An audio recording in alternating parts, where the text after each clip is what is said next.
Ya, pemirsa, Kementerian Perumahan dan Kawasan Permukiman berharap BPI dan Antara bisa berkontribusi dalam pendanaan untuk program 3 juta rumah. Hal tersebut mengingat keterbatasan alokasi APBN untuk Kementerian PKP.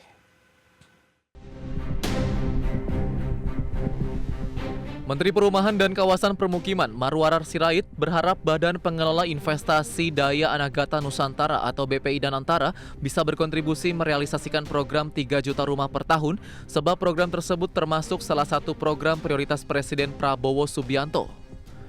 Menurut Marwarar, dukungan dan antara terhadap program 3 juta rumah menjadi penting karena keterbatasan alokasi anggaran pendapatan belanja negara atau APBN di Kementerian PKP. Di sisi lain, Dewan Pengurus Pusat Real Estate Indonesia atau REI mengeluhkan hingga saat ini regulasi pelaksanaan program 3 juta rumah belum kunjung dirilis oleh Kementerian PKP. Seiring dengan hal itu, Ketua Umum DPP REI Joko Suranto meminta agar pemerintah segera menaruh perhatian pada lambannya eksekusi program 3 juta rumah. Mengingat sektor properti sendiri memiliki dampak ekonomi yang luas bagi 185 industri turunan lainnya. Bahkan, Joko juga mengaku telah bersurat langsung ke Presiden Prabowo untuk dapat segera merevisi 4 pilar utama pelaksanaan program 3 juta rumah, yakni Kementerian Kelembagaan Kebijakan dan Pembiayaan. Berbagai sumber IDX Channel. Ya, pemirsa, untuk membahas tema kita kali ini, menanti realisasi dan konsistensi program 3 juta rumah, kita sudah tersambung melalui Zoom bersama dengan Bapak Joko Suranto, Ketua Umum DPP Real Estate Indonesia. Halo Pak Joko, apa kabar? Baik, Mas Pras. Baik. Alhamdulillah. Terima kasih banyak atas waktu yang disempatkan Pak Joko, dan sudah bergabung juga ada Pak Anton Sitorus, pengamat properti. Halo Pak Anton, apa kabar? Baik Pak, Mas Pras. Baik, terima kasih atas waktu yang disempatkan. Langsung saja kita ke Pak Joko ini. Dari sudut pelaku usaha, bagaimana dampak positif dari program 3 juta rumah saat ini? Begitu, apakah memang sudah mulai terdampak atau seperti yang sudah disampaikan, memang masih menunggu realisasinya begitu di lapangan? Silakan Pak. Program 3 juta rumah sebenarnya sesuatu yang dahsyat, really unusual. Karena ini adalah cara baru pendekatan terhadap industri properti. Kita tahu bahwa selama satu dasawarsa ini backlog tidak pernah bergerak, tidak pernah terurai. 2010 13,5, 2020 12,7, kemudian bergerak lagi di 9,9 juta pada 2023 sesuai dengan Susenas. Artinya kalau dengan cara yang sama, pola yang sama, instrumen yang sama, tidak mungkin menghasilkan sesuatu yang berbeda. Oke. Dengan program 3 juta rumah ini, ada 3 hal pokok yang positif.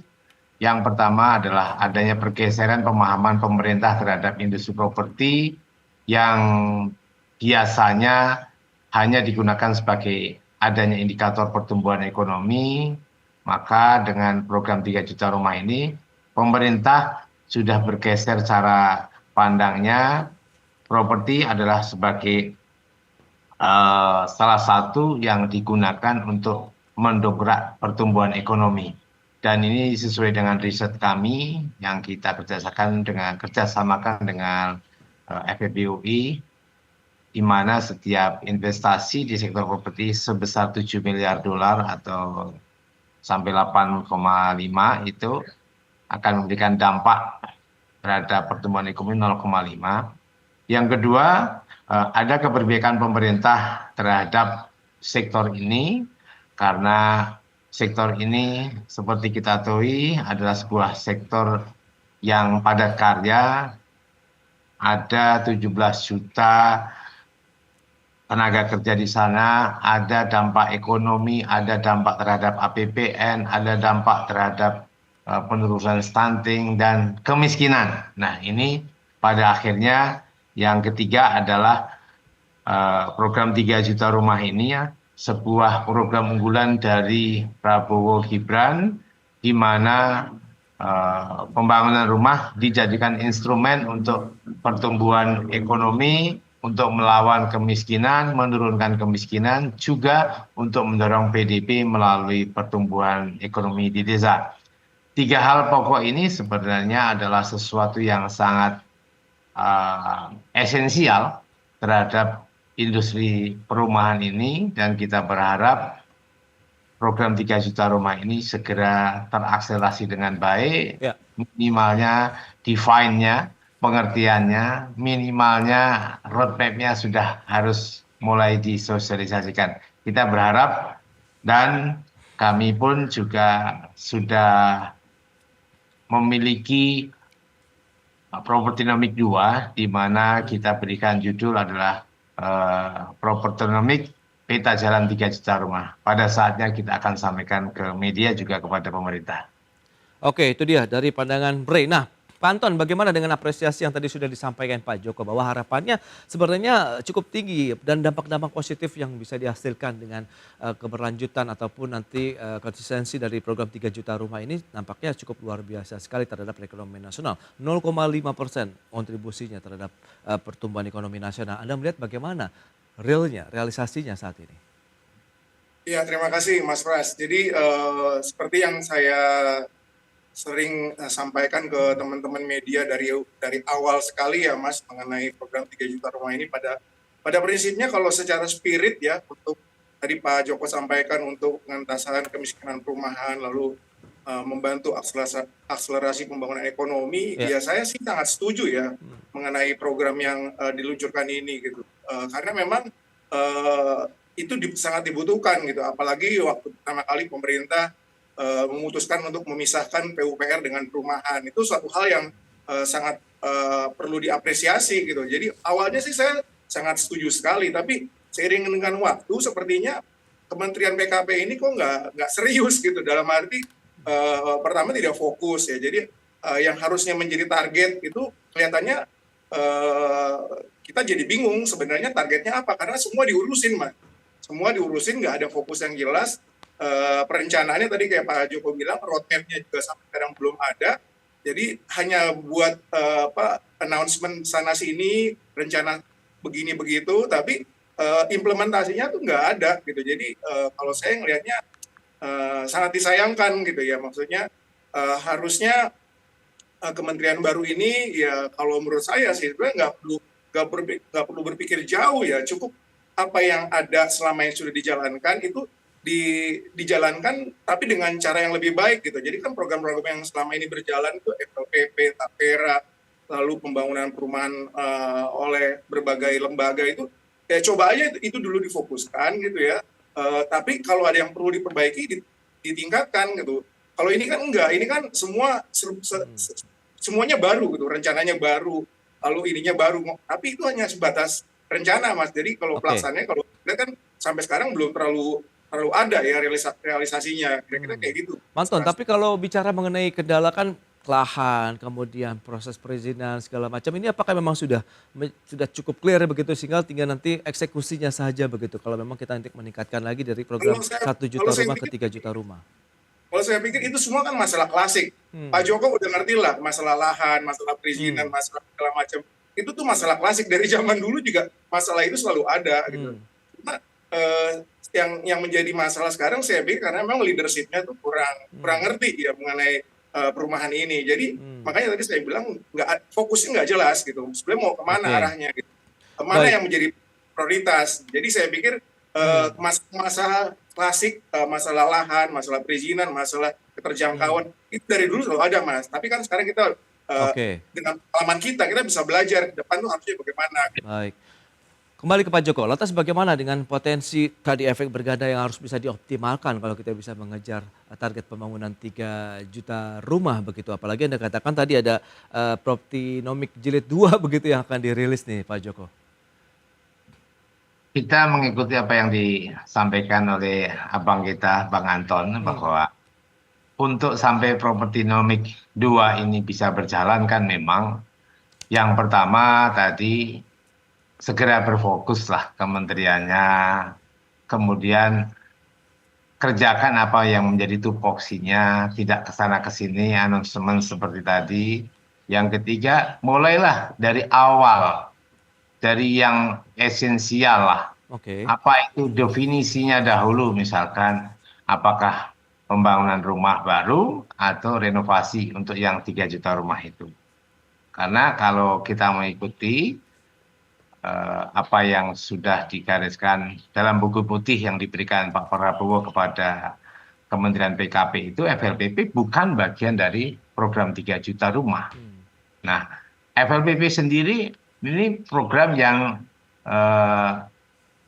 sudah running dengan baik, ekosistemnya sudah terbentuk, mitigasi masalahnya juga sudah bisa kita ketahui. Kalau kementerian mau memberikan tadi update atau perbaikan itu juga sudah ada. Gitu. Jadi memang ketika kita bicara mengenai program 3 juta rumah itu akhirnya menjadi tersandra di sisi Kementerian PKP-nya sendiri.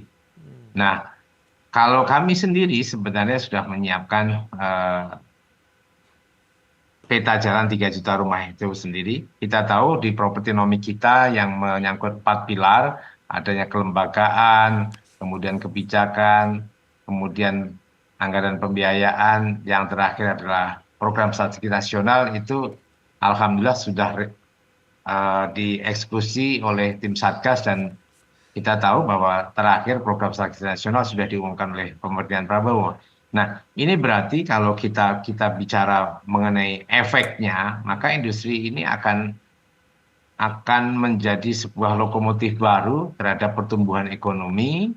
Karena apa? Kita tahu bahwa industri properti ini, industri yang terkait turunannya itu ada 185, dan yang namanya perumahan itu adalah hilir dari industri tadi. Oke. Jadi 185 ini akan bergerak dahulu, akan hitting dahulu, di sana akan ada pertumbuhan ekonomi baru, ada serapan tenaga kerja, juga ada distribusi pendapatan. Itu yang pertama. Yang kedua terkait untuk perumahan pedesaan, maka ini akan menjadi sebuah cara baru memberikan stimulus ekonomi di desa. Kalau kita menggunakan rencana sesuai dengan apa yang disampaikan oleh tim Satgas, maka akan ada pembangunan 25 unit di setiap desa. Kalau itu 100 juta berarti ada 2,5 miliar. Ini juga berarti kalau kita perhitungkan dengan labanya 20% misalkan, maka akan ada 500 juta yang akan bergerak dan bertumbuh di masyarakat desa. Yang ketiga, di sana akan ada entrepreneur baru yang menggerakkan dan digerakkan oleh program 3 juta rumah itu. Mereka akan menjadi soko guru baru bagi industri di Indonesia, karena mereka ada di desa minimalnya 2-3. Maka kalau kita menggunakan data, minimalnya adalah hampir sekitar 250.000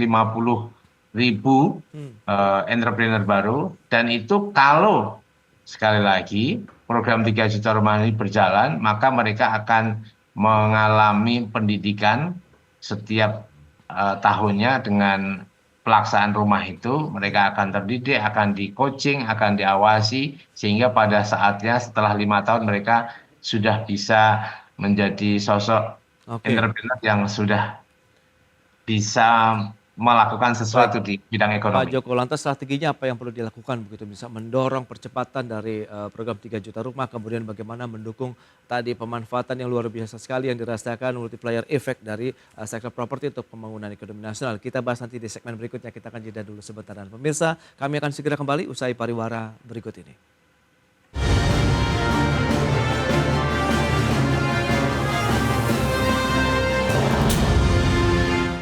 Ya, terima kasih Anda masih bersama kami dalam Market Review. Pemirsa, berikut ini kami sampaikan data untuk Anda terkait dengan realisasi dari pembangunan program 1 juta rumah begitu ya. Kita akan cermati dari tahun 2018 sampai dengan 2024.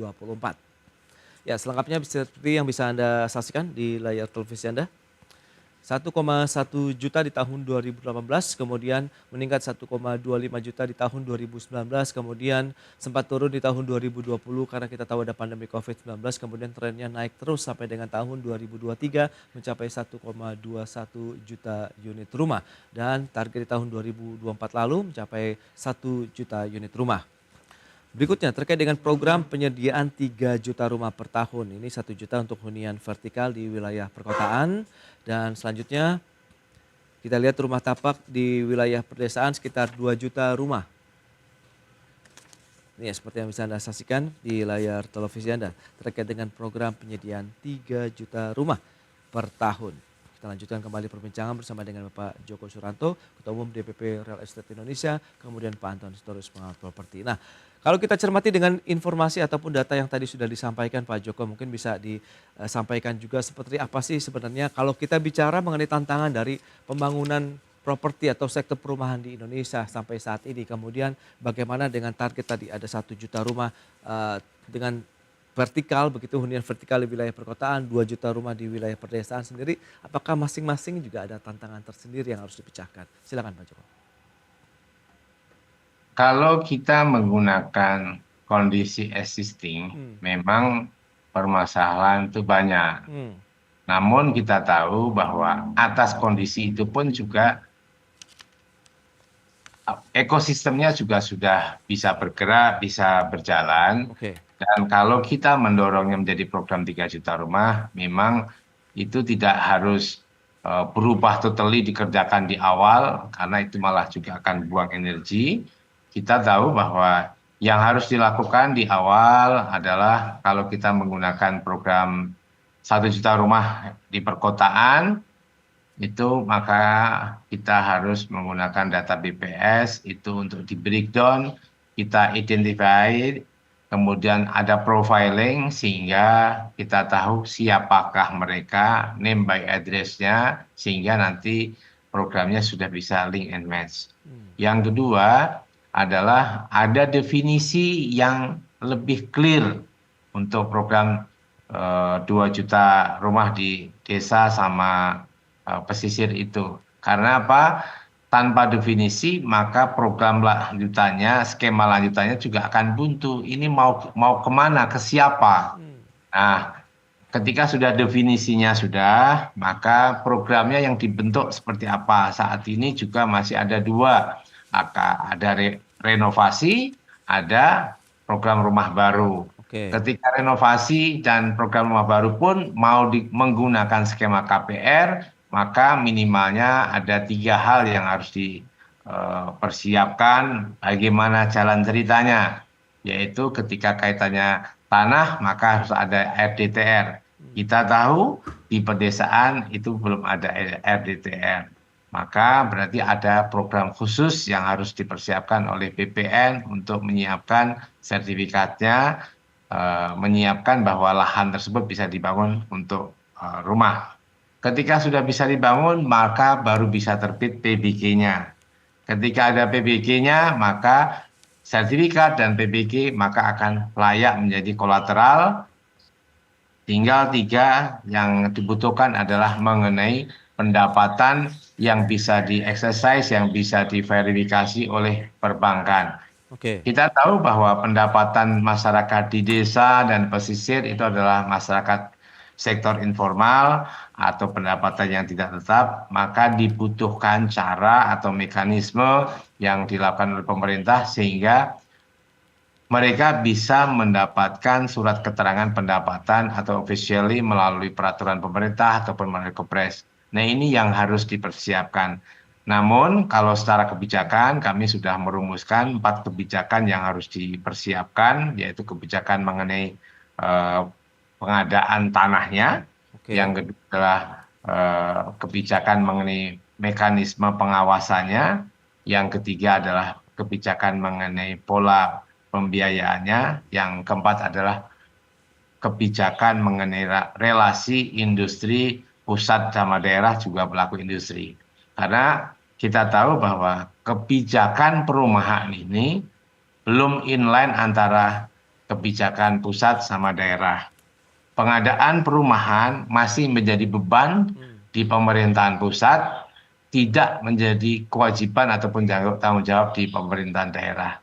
Ini juga menjadi bagian yang menjadi benang kusut ketika kita berbicara mengenai perizinan. Begitu, Mas Bas. Baik Pak Anton, dengan beberapa permasalahan ataupun tantangan yang tadi sudah disampaikan terkait dengan pertanahan, pengawasan, kemudian juga bagaimana relasi industri antara pusat dan daerah, begitu, kemudian pembangunannya sendiri, apa yang perlu kita lihat? Anda melihat perlu ada solusi yang segera dilakukan tidak? Ya paling tidak bagaimana mensinergikan antara pusat dan daerah tadi begitu untuk bisa mendukung program 3 juta rumah tadi? Ya, kalau menurut saya gini Mas, tidak ada formula ajaib gitu yang bisa mengatasi masalah perumahan ini dengan gampang dan singkat dan simpel gitu. Jadi Oke. nggak ada tuh Mas istilahnya formula ramuan ajaib yang bisa seperti itu. Yang ada yang kita perlukan adalah ya perencanaan secara integral gitu, maksudnya menyangkut segala aspek yang tadi kita berbicara mengenai pengadaan lahan, lalu pendanaan, regulasi, itu semuanya itu harus diadres gitu dengan perencanaan yang baik dan pelaksanaan yang baik. Jadi kalau ditanya apa yang urgent, ya saya pikir nggak perlu urgent juga selama kita bisa melaksanakan ini perencanaannya dengan baik, lalu dilaksanakan secara gradual dan fokus ya. Saya pikir itu yang lebih diperlukan gitu. Kita nggak mungkin juga Mas, makanya saya bilang dari awal ketika kita menyebut angka 3 juta ini sesuatu yang spektakuler, karena tadi kan Masnya sendiri sampaikan tuh data-data pembangunan program 1 juta rumah 10 tahun terakhir, itu aja kalau menurut analisis saya itu nggak tercapai kok, karena hitung-hitungan saya paling 30% dari 1 juta rumah itu yang benar-benar program pembangunan rumah baru. Jadi kalau kita berbicara sesuatu yang spektakuler demi target yang singkat nggak bakal bisa Mas. Jadi perlu ada yang tadi kita berkali-kali bilang roadmap gitu. Roadmap itu kan jangka pendek, jangka menengah, jangka panjang gitu. Jadi saya pikir yang diperlukan itu adalah fokus aja sih sebenarnya. Kalau contohnya gini, maksud saya solusinya mungkin bisa dilakukan pemerintah. Pertama dari pemerintah sendiri mulai berbenah diri gitu ya. Dari apa yang dimiliki oleh pemerintah, seperti contohnya tadi ya program-program yang sudah berjalan, FLPP, Tapera, itu coba dijalankan dan sambil direview apa yang kurang, apa yang perlu diperbaikin. Lalu contoh lainnya, saya pikir perlu mengembalikan fitrah ya, lembaga-lembaga seperti Perumnas, BUMN Karya ke fitrahnya seperti awal gitu. Kayak zaman dulu itu kan Perumnas itu luar biasa gitu ya, pembangunannya. Kenapa kok sekarang jadi ya quote-unquote melempem gitu. Belum lagi BUMN Karya. Kalau kita lihat Mas, 10 tahun terakhir BUMN Karya itu seiring dengan pembangunan infrastruktur, mereka membangun yang namanya hunian vertikal di kota-kota besar, apartemen. Baik. Ya. Tapi coba kalau kita perhatikan lagi Mas, banyak dari proyek-proyek itu yang sukses, tapi banyak juga yang gagal. Jadi kalau kita lihat sekarang Mas, banyak proyek-proyeknya apartemennya BUMN Karya di mana-mana di kota-kota besar di Jakarta yang nggak terserap gitu. Bahkan mungkin jadi mandek, dan kita tahu sendiri bahwa berapa banyak tower-tower itu yang coba dijual secara en blok, secara gelondongan. Cuma dalam kondisi pasar seperti sekarang ini nggak ada yang mau berani beli. Baik, Pak Anton. Adalah stok hunian yang sebenarnya jadi sayang gitu. Nah itu kan akibat dari perencanaan dan pelaksanaan yang mungkin kurang terkoordinir. Jadi saya pikir koordinasi dan perencanaan yang matang yang melibatkan semua stakeholder itu saya pikir perlu Mas. Itu dia, yang penting harus saling berkoordinasi kemudian terintegrasi tadi antara pusat dan daerah sehingga program ini juga bisa terlaksana dengan baik. Kemudian tadi dengan mengoptimalkan program-program ataupun pembiayaan untuk sektor properti yang sudah ada sebelumnya. Begitu, sayang sekali waktu terbatas ini Pak Joko. Terima kasih atas update informasi yang sudah diberikan kepada pemirsa pada hari ini. Pak Anton, terima kasih juga atas analisis yang sudah Anda sampaikan kepada pemirsa pada hari ini. Selamat melanjutkan aktivitas Anda kembali. Salam sehat dan sampai berjumpa kembali. Terima kasih Pak. Terima kasih, selamat. Baik pemirsa, 1 jam sudah saya menemani Anda dalam market review dan perbarui terus informasi Anda hanya di IDX Channel, your trustworthy and comprehensive investment reference. Karena urusan masa depan harus terdepan. Aku investor saham. Saya Prasetyo Wibowo beserta seluruh kerabat kerja yang bertugas pamit undur diri. Terima kasih, sampai jumpa.